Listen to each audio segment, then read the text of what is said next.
Minasan, konnichiwa. Balik lagi di channel Mimin. Apa kabarnya kalian semua? Semoga kabarnya baik-baik saja. Di video kali ini Mimin bakalan nerusin alur cerita anime yang berjudul Dragon Crisis. Buat kalian yang belum nonton video sebelumnya, disarankan untuk menonton terlebih dahulu. Linknya ada di deskripsi video ini. Oke, tanpa berlama-lama lagi, langsung saja ke video intinya. Audio Jungle. Film dilanjutkan, terlihat si Misaki ke rumahnya si Ryuji. Di situ juga kebetulan ada si Ai yang mau ke sana juga. Sementara itu si Ryuji kedatangan sebuah paket buat si Eriko. Katanya itu dari Society, itu Los Precious. Seperti lukisan gitu, dia harus menilai alat tersebut. Tak lama Misaki datang ke sana beserta Ai. Misaki kaget, wanita tersebut juga ikut ke situ.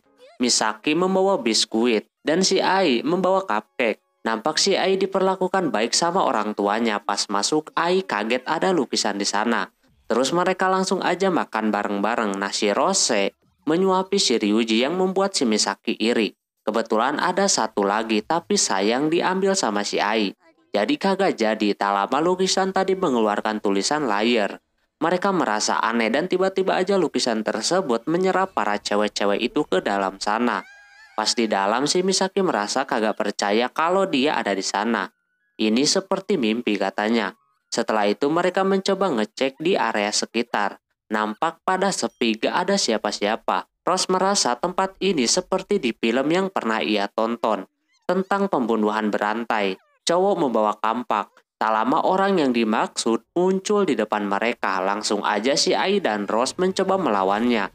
Tapi itu orang masih bisa berdiri dan mengejar mereka berempat. Sampai akhirnya mereka menemukan rumah tua di sana yang bisa mereka masuki.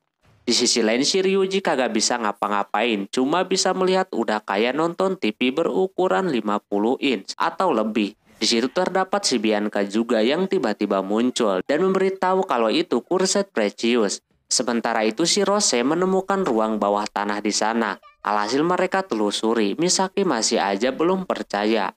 Tak lama mereka masuk ke ruangan yang penuh dengan foto cewek dan tulisan layar. Di situ si Misaki dikagetkan sama kaca di belakangnya dan muncullah cowok yang tadi. Misaki masuk ke dimensi gitu dan ditanya sama dia. Dan Misaki harus jujur juga. Nah si Misaki kagak jujur.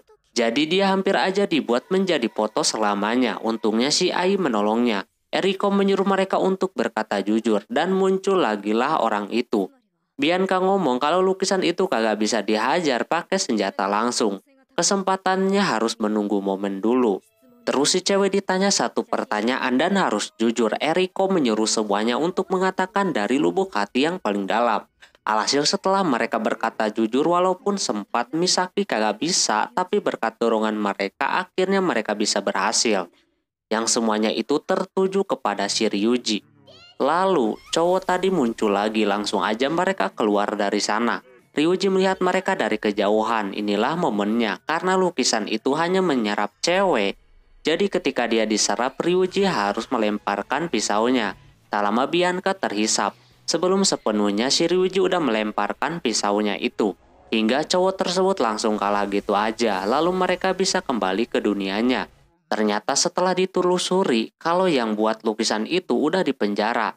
Dia terobsesi sama perempuan karena dia pernah disakiti. Di situ mereka kagak mau menceritakan apa yang sudah terjadi yang semuanya sebenarnya menyukai si Raja Harem ini.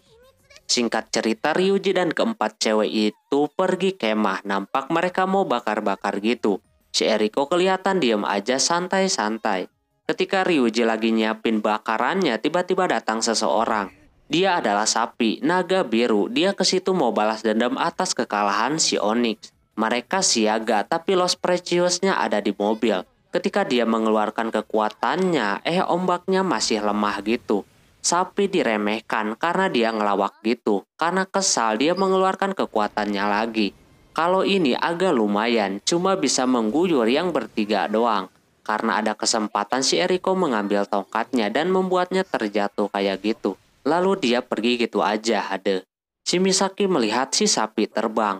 Di sana Eriko sangat kesal udah mengganggu ketenangannya dan kagak sengaja dia ngomongin naga di depan si Misaki. Tanpa dia sadari, si Rose juga sama memberitahu kalau dia juga naga. Nampak si Misaki kagak terkejut sama sekali sama pernyataan tersebut. Tapi Rose menyuruhnya untuk tidak memberitahu siapa-siapa lagi. Mumpung udah kebongkar, Ai juga jujur kalau dia siluman serigala. Sementara itu Sapi dimarah-marahin sama si Kai. Bawahannya si Oni kalau dia telah melakukan hal-hal yang berbahaya. Dia masih kecil, kalau sampai ketangkep bisa lebih bahaya. Dia juga dapat pesan kalau Onik lagi keluar dulu dan dia disuruh untuk tidak kemana-mana. Besoknya temannya si Ryuji marah-marah kagak diajakin bakar-bakar. Si Ryuji hari itu kagak masuk karena ada pesta lagi. Jadi si Misaki ditugaskan untuk menjaga si Rose. Mau merasa aneh kenapa dia dekat dengan si Rose padahal dia musuhnya si Misaki. Di sisi lain si Ryuji sedang mengadakan pesta bersama si Eriko atas kemenangan menghempaskan si Onik. Di situ Eriko menyuruh si Ryuji untuk hati-hati karena tempat tersebut banyak yang mengincar breaker level 10. Tak lama Profesor dan Bianca datang. Bianca mulai kerja di sana nantinya. Kini si Profesor kagak bakalan menggunakan si Rose untuk penelitian. Dia udah mendapatkan sisik naga dari bekas si Onyx kemarin. Itu aja udah menjadi sumber cuan buat mereka. Jadi mereka nyuruh untuk tutup mulut doang. Setelah itu si Rose dan Misaki pulang. Dia berterima kasih karena kagak menyebarkan tentang dirinya ke orang lain. Ketika dia jalan sendiri tiba-tiba muncul si Sapi. Dia udah percaya diri mau mengalahkan si Rose dan dendam juga karena Rose tahu kalau si Sapi yang nyerang kemarin dia mau menyerang juga. Taunya si Sapi terkena serangan sendiri jadi demam dah. Alhasil dia dibawa ke rumahnya si Ryuji. Sekalian mereka ngobrol-ngobrol di sana. Sapi sangat iri sama si Rose karena dia disukai sama si Onyx. Tapi si Rose sendiri sukanya sama si Ryuji walaupun dia manusia dia kagak peduli. Nah di situ si Sapi ngomongin tentang kedewasaan si Rose. Nampak dia kelihatan masih anak-anak. Di dunia naga ada namanya upacara kedewasaan. Yang mana upacara tersebut bisa membuat si naga menjadi dewasa. Rose belum mengerti walaupun si Rose kelihatan suka meluk, tidur bareng dan lain-lain. Tapi dia belum memiliki malu sama sekali. Dan itu Ryuji seperti memanjakan seorang anak kecil doang.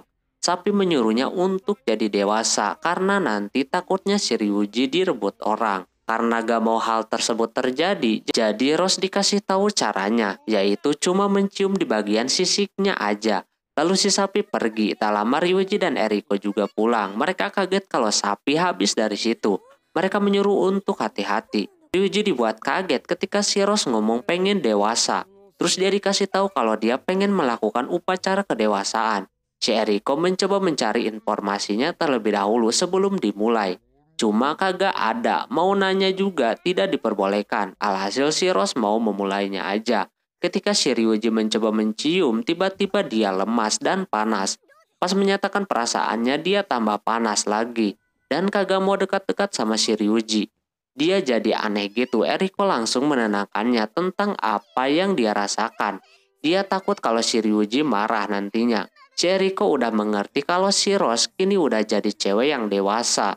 Tinggal mereka melanjutkan ke tahap selanjutnya. Terus dia ditidurin. Sesudahnya kini si Ryuji yang khawatir. Semua ini gara-gara si Sapi yang mempengaruhi si Rose. Di sisi lain si Marga dapat masalah. Perpustakaannya ada yang ngebajak.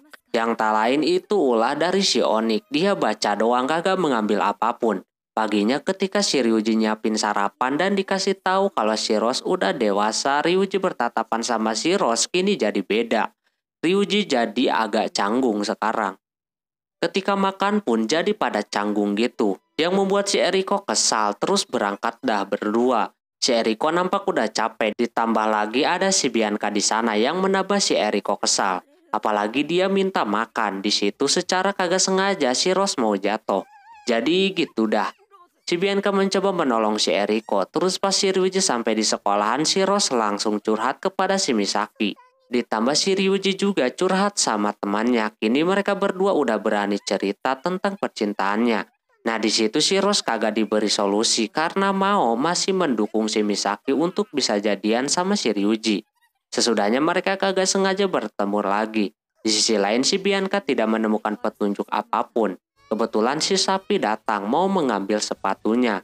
Langsung aja si Eriko menangkapnya. Dan sekalian aja dia nanya-nanya tentang kejadian si Rose. Pas lagi olahraga si Misaki disuruh Mao untuk cepat menembak si Ryuji. Tapi di situ Misaki nampak kagak enak melihat si Rose yang lagi kayak gitu. Si sapi bilang kalau si Rose sembuhnya cuma semalam doang. Itu yang dia ketahui. Ketika giliran si Rose yang praktek, tiba-tiba dia terkena demam kayak gitu dan si Eriko langsung ke tempat si Ryuji. Rose dibawa ke tempat society untuk diperiksa. Nampak kagak ada kejanggalan apa-apa. Dia cuma terkena demam doang yang sangat tinggi. Si sapi juga kagak tahu kenapa dia bisa begitu. Tak lama si Kai datang ke sana. Dia mau mempertemukan si Ryuji dengan si Onyx. Langsung aja dia mau. Kai menggunakan hologram untuk memunculkan si Onyx. Intinya dari obrolan tersebut, bahwasannya si Onyx mau mengambil si Rose kembali. Saat ini kondisinya seperti itu, cuma Onyx yang bisa mengatasinya. Ryuji udah salah melakukan upacara kedewasaan kepada si Rose. Secara upacara tersebut harusnya naga sama naga. Nah ini sama manusia. Ditambah katanya kalau si Ryuji ini adalah Los Precious. Dia kagak percaya itu dan enggak mau juga memberikan si Rose kepadanya. Dia mulai serba salah. Kalau enggak diberikan kepada si Onyx, si Rose kagak bakalan sembuh. Akhirnya dia memutuskan untuk membawa si Rose untuk dikirim ke si Onyx. Ryuji melakukan pemaksaan untuk membawa si Rose dan juga menerobos keluar. Alhasil dia mau dihukum gitu. Keesokan harinya nampak Ryuji seperti biasa sekolah. Tak lama si Ai tiba-tiba datang ke sana membawa makanan yang banyak banget. Nah di situ juga ada Bianca yang ikut-ikutan makan. Mau menyuruh si Misaki untuk beraksi. Sorenya si Ryuji diajak bicara sama si Misaki di atap sekolah. Misaki menanyakan si Rose. Ryuji kagak tahu kalau si Rose bakalan kembali lagi atau enggak. Dia juga kagak bisa cerita yang sebenarnya kepada si Misaki. Misaki mulai melihat kalau si Ryuji ini lagi sedih. Jadi dia ngobrol gitu doang. Pas dia pulang ada si Marga di sana. Marga menceritakan kalau si Onyx masuk ke dalam kawasannya untuk membaca buku. Wajar aja dia masuk ke situ karena dulunya si Onyx teman kecilnya si Marga, jadi dia tinggal di sana. Di sisi lain si Rose terbangun. Sapi yang ada di sebelahnya bingung kenapa si Rose kagak mengingatnya. Ternyata dia sengaja sama si Kai seperti itu supaya kagak merengek nyebut nama Ryuji mulu. Besok mereka bakalan terbang ke Albania sebelum si Rose ini kembali ingatannya. Bianca menanyakan hal kepada si Eriko. Terus ketika Marga mau menceritakan tentang yang sebenarnya, si Ryuji kagak mau dengar apa-apa lagi dan pergi. Si Marga pun mengikutinya. Sedangkan si Marga di situ terkilir kakinya jadi kagak bisa jalan. Marga pengen cerita sedikit lagi. Akhirnya Ryuji mau mendengar. Jalan yang bakalan Ryuji pilih mau seperti sekarang atau berjalan normal. Kalau normal Eriko bakalan pulang ke Amerika. Dia udah kagak bisa menolong si Rose lagi dalam keadaan apapun. Malah yang ada sebaliknya, dia malah menyakitinya. Marga memberitahu kalau si Rose cuma demam biasa. Yang membuatnya kayak gitu karena dia ada tekanan dari dalam hatinya. Di dalam buku si Marga juga kagak ada yang seperti itu. Itu cuma akal-akalan si Onyx aja. Biar dia bisa bersatu sama si Rose. Di situ dia sudah memilih jalan yang akan dia pilih. Lalu dia pulang. Sementara itu, dia dapat petunjuk dari si sapi kalau besok mereka bakalan pergi dari Jepang. Esoknya Ryuji dan yang lainnya mulai beraksi dan menyusun rencananya. Bareng Society, mereka juga bakalan membantu. Di sisi lain si Rose masih belum ingat apapun juga. Kebetulan si Onyx udah ada di pesawat tersebut. Mereka udah siap-siap lepas landas. Ketika udah jalan tiba-tiba di depan terdapat si Marga yang menghalangi dia menambahkan es di jalannya. Alhasil pesawat tersebut belok. Mereka mencoba untuk meluruskan kembali tapi ada helikopter Society di sana. Diganggulah para pilotnya dan mobil juga udah mulai bergerak. Di situ kaptennya hampir aja dibunuh sama si Onyx. Untungnya ada si Ai nolongin.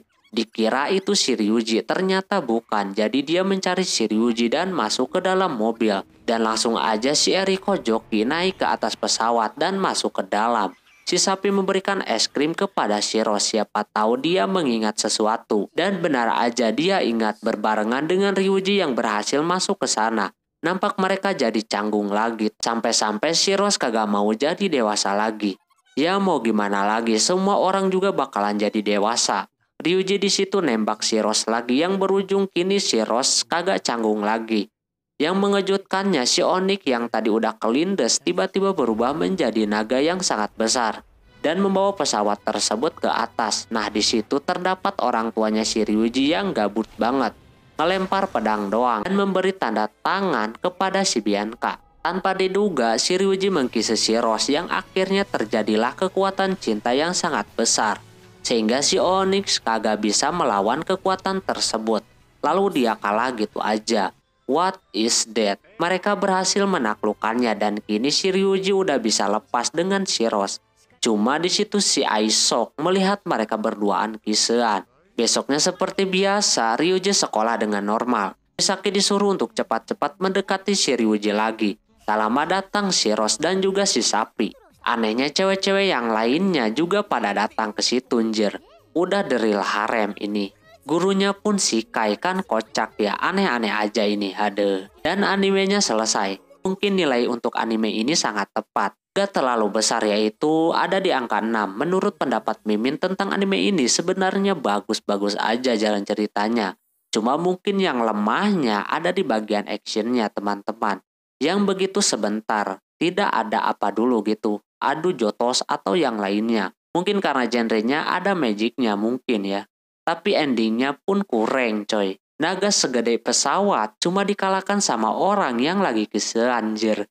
Wah udahlah, ini pendapat Mimin. Ya coba tulis pendapat kalian di kolom komentar. Oke mungkin segitu dulu untuk anime ini. Mohon maaf bila ada kesalahan dalam penyebutan nama tempat atau yang lainnya. Dan sampai jumpa di anime selanjutnya. Jamatane, bye bye.